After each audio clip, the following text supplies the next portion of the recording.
Вітаю вас, шановні глядачі! Сьогодні поговоримо з вами про ось такий показчик стану акумуляторної батареї.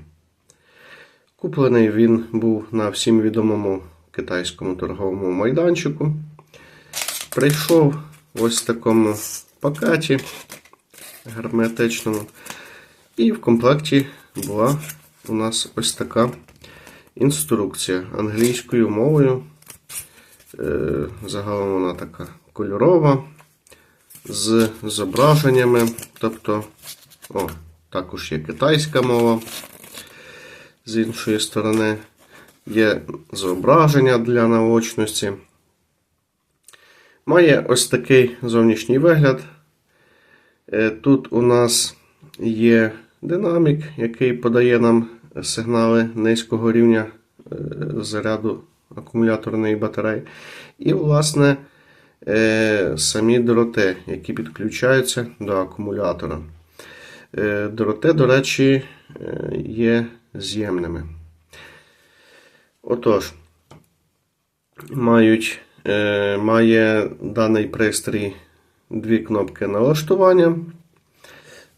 Має він, до речі, ось такі розміри.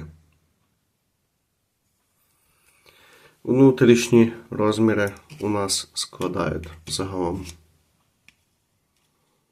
Так.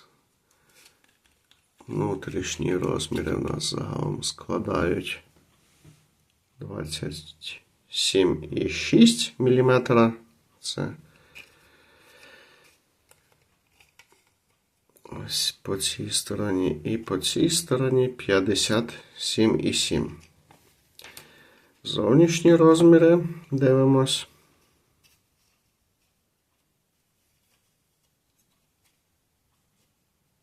Так. Зовнішній розмір буде 33,1 мм. І довша сторона у нас 60,8 мм. Загалом ці розміри потрібні нам для того, щоб вбудовувати даний пристрій у наші самостійні збірки літій-іонних або літій-залізофосфатних акумуляторів, якщо, звичайно, ви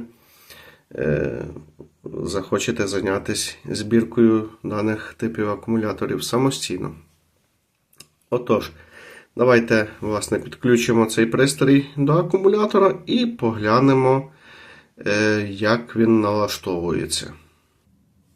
Підключати я буду ось до такої свинцевої батареї, а саме це в нас є гелева батарея. Колись я раніше докупив до цього акумулятора ось такі клеми для зручності зарядки, навіть багатофункціональними автомобільними зарядними пристроями.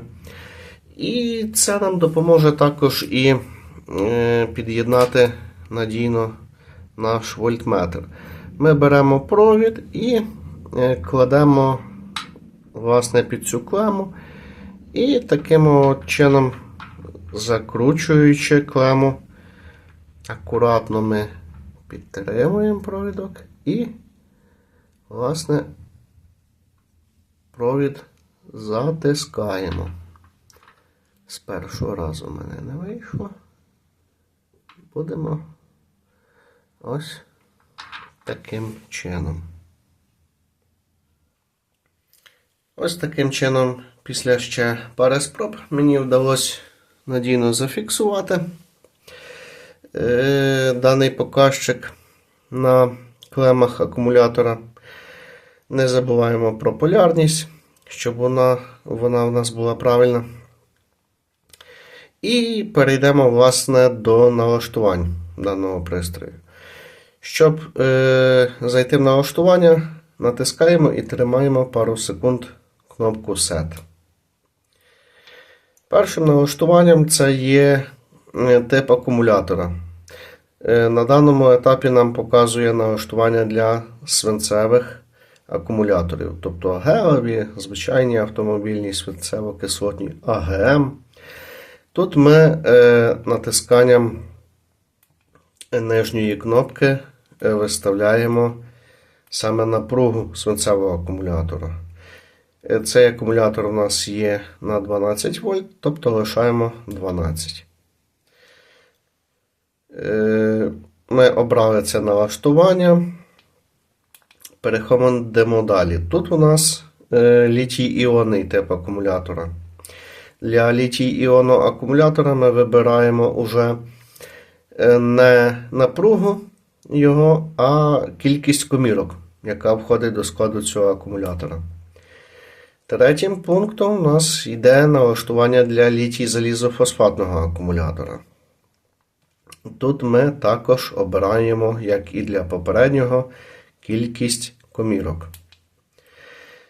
В даному пункті налаштування ми, якщо у нас акумулятор, можливо, йде якийсь нестандартний, ми можемо вручну налаштувати нижній поріг заряду акумулятора і верхній поріг, щоб у нас наш вольтметр для конкретно вашого типу акумулятора, знову ж таки нагадаю, якщо він нестандартний, адекватно відображав рівень заряду акумулятора. Тут ми виставляємо нижню межу, тобто 0%, скільки в нас вольт буде, і верхню межу, скільки в нас буде вольт при повністю зарядженому акумуляторі. Так, далі у нас п'ятим пунктом ми маємо автовиключення дисплею. Тут у нас світиться OFF, тобто при такому налаштуванні у нас дисплей буде світитися постійно. Якщо ми переведемо це в положення ON, тобто через 10 секунд у нас дисплей буде тухнути. Щоб він знову засвітився, будемо натискати кнопку вімкнення. В даному меню налаштування ми виставляємо поріг нульового заряду акумулятора. При даному порозі, власне, наш пристрій буде нам сигналізувати, що акумулятор розрядився. Ці налаштування погортаємо тут стандартні, просто ми вибираємо під конкретну напругу нашого акумулятора. Якщо 12-вольтовий, то стандартно у нас є 10,7 вольт. Загалом я скажу, що це дещо мало, оскільки при такій напрузі акумулятор свинцево-кислотний може вже пошкодитись. Я би це значення виставив десь на 11,5 вольта або ж на 12, ще краще буде. Загалом такі є тут стандартні налаштування. Далі у нас йде 7 пункт. 7 пункт ми вмикаємо або вимикаємо сигналізацію про низький рівень заряду акумулятора. Тобто, якщо заряд акумулятора досягне отієї межі, нижньої, яку ми виставили, у нас цей прилад почне пищати. Так. І знову по новому кругу. Натискаємо Set, тримаємо і переходимо, власне, в меню, де показує наш заряд акумулятора.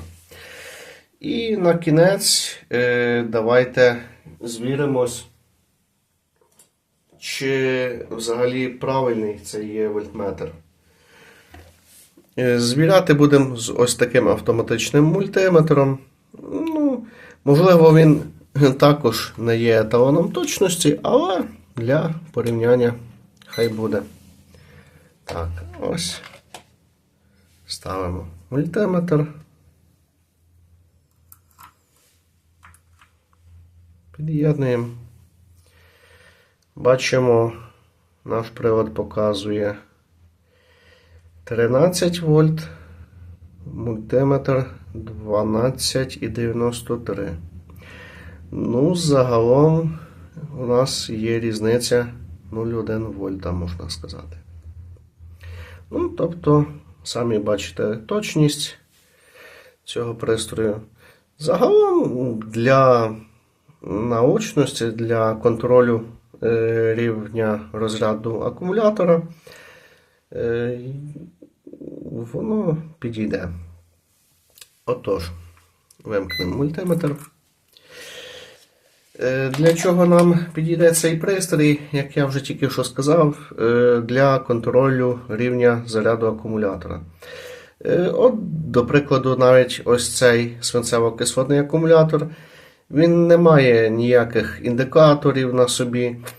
І про рівень його розряду ми можемо дізнатися або постійно під'єднуючи мультиметр до нього, або ж дивлячись на інвертор, якщо ми використовуємо загалом цей акумулятор для системи нашої резервного живлення. Але от в моєму випадку, допустимо, мій інвертор з часом почав брехати. І доволі таки суттєво брехати. А ось цей пристрій, він доволі таки зручно нам показує в режимі реального часу, скільки у нас є залишку заряду акумулятора, і чи варто вже вимикати наш інвертор, щоб не пошкодилась сама акумуляторна батарея.